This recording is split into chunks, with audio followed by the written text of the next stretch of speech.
Morning, everyone. Today I'm not talking about reselling. I'm talking about something a lot more serious, and that is 2 years today. My husband was diagnosed with head and neck cancer. There was a few signs before we got that. With that diagnosis, he had a couple of little dizzy attacks. He was a little bit off balance a couple of days. We thought, oh, well, he could have a bit of vertigo. I suffer with vertigo. There was also, he had a panic attack one day. It wasn't something he'd ever experienced before. We thought it was a heart attack. We go to the hospital, they did all the tests, and they were the ones that put it down to a panic attack because nothing showed up. So a couple of months later, little things were happening, just little weird things, but nothing serious, nothing that, just little, can't even remember some of them.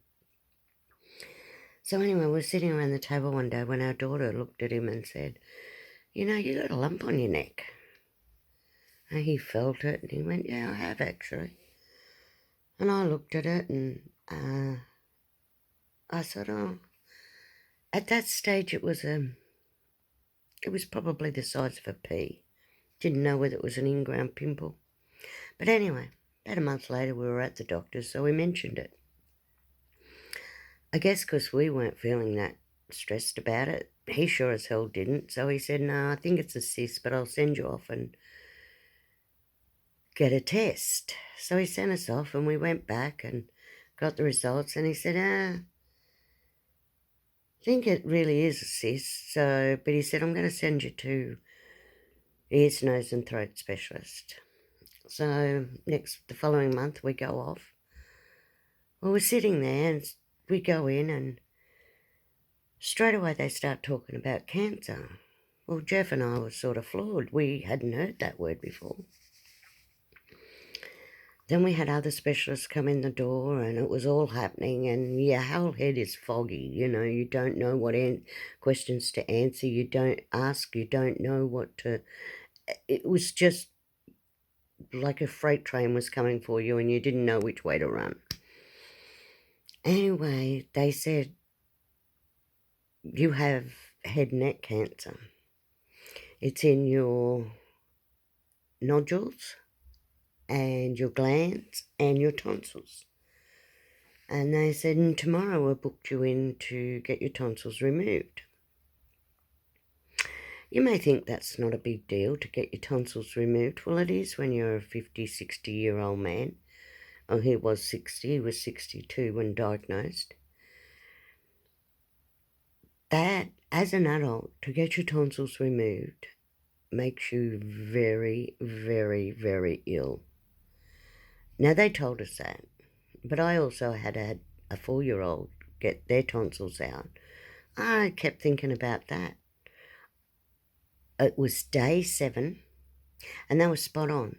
They said between day 4 and day 8, you will get extremely sick. Well, we'd gone a week, and it was a sore throat. He couldn't eat normally, but he could eat a little bit. Then day 7, he went down like a lead balloon. You've got no idea. Oh, this man who was a top-notch builder, house builder, he couldn't even lift his little finger. I called the ambulance and they spoke to the specialist, and everything, according to them, was on par. So we decided to leave him at home in my care, and everyone was wonderful. Then after he recouped from that, before he could start treatment, he then had to go and have 7 teeth removed. Not a big deal, you ask. Well, because he had this head and neck cancer, after the 7 teeth were removed, he contacted a infection that was so major that when we went back to get a check, he had to be operated on in the chair in the dental surgery because they could fear of moving him could send this infection to the brain. I was there. I was riveted on the spot. I saw everything they did to him, and I cried and I cried. I've never cried so much in all my life. The poor man was awake for it all. So this is all happening before he even has treatment. Now, your mouth has to heal before you can have radiation. And he goes to the dentist regularly. The reason why is because you can get what they call jelly jaw, and you don't want that. There's no cure for jelly jaw, and your jaw then has to be wired up. So we took every precaution we could. So anyway, getting on to the cancer and the radiation. This story could go on. I could do this story for half a day. Why am I doing this story? Because my husband was in a world of hurt, and I didn't have any answers. I didn't have any knowledge. I'd never known anyone with head and neck cancer. Well, I'd never known anyone with cancer. I guess I'd have led a sheltered life. Because you're having radiation to your head, you've got so much happening in that head. You're going to have radiation to the lung, to the arm, to the leg, and that's what's happening. That's all it's affecting, your lung, your heart, your kidney, your leg, your arm. With the head, it's affecting everything. Your brain, your eyes, your ears, your taste buds, your saliva glands. You know, he lost sighting. He can see, believe me, he still drives, he's fine, he can see. But he did lose some sight. He then had to go on to wearing glasses full time. He lost, I would say, 70% of his hearing. And I'm actually thinking he's losing more of that. So that has to be retested. He lost his taste buds for a very long time. They did come back. He has lost his saliva glands. They're gone. So he has to actually drink water probably every 10, 15 minutes. He has to drink a lot of water just to swallow his meals. And this is 2 years on. Remember that. I never had anyone to turn to while this was all happening. But I had one job. And my job, well, maybe 2 jobs. Let's say 2 jobs. The first job was to keep my husband's spirits up, to never let him see me cry, never let him see me break down. I was the jokester. And because we always had that relationship where we laughed and joked about everything, that was quite easy to continue. The second job, the biggest job of all, was to keep him alive. And that's what I did. And to this day on, that's still my object. So when they said I had to puree all this stuff, because he lost a lot of weight, he probably had chemo and the highest dose of, he had the highest dose of chemo and the highest dose of radiation that a human can have. So you can imagine he was a very, very sick man. And later on today, I'm going to put all the photos together of his story. Now, I don't know how else to do it, so I'm just going to put it in there. And when you see them, you are welcome to email me, ask me a question. Tell me what ask me what the road is going to be like. Because I'm telling you, there's a lot of humps and bumps. And there's sometimes a hole you get in and you just don't think you can climb out. But you can. You can climb out of that hole. I had no one. Meaning I had my friends and my family, but they'd never experienced it. Doctors, well, you know, they're really busy. They don't want to answer 101 questions. And, you know, sometimes I had 200 questions. Getting back to not letting my husband see me cry, I did cry. I used to go into my walk-in wardrobe and close that door, and I used to sob my heart out. And I'd get up and I'd wipe my eyes and blow my nose and I'd come out It was as if nothing had happened. I had to have those breakdown moments to be normal. So I'm not telling you not to break down. I'm telling you not to break down in front of the loved one, in front of the person that has no control over what's happening to them at the time. My husband hates to see me cry. If we've ever had an argument and I start to cry, I win automatically. So he hates it. So the last thing I was going to do was show that emotion during that time. So anyway, getting back to everything, why am I taking this video in this room? This is my happy place. I am a reseller, and Jeff can no longer work, as you know, with all this that's happened to him. He lost muscle tone, and that's still trying to come back today. Now, on Monday, we have a CT scan and a few different types of scans he has on Monday. Then on the Thursday, we go back. Now, Jeff does never share his anxiety over that. And I guess I don't share my anxiety because I don't want to worry him.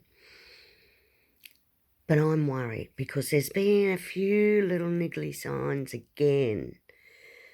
No, I can't see any lump though. I do check that every now and then. We both check that. I can't see the lump. With head and neck cancer, if you're in the clear for 5 years, you're pretty much over it. Well, we've only just got to the 2-year mark, so we haven't even got halfway yet. If it comes back the second time, we haven't experienced this yet, but from what the doctors have said, it's a lot harder to fight.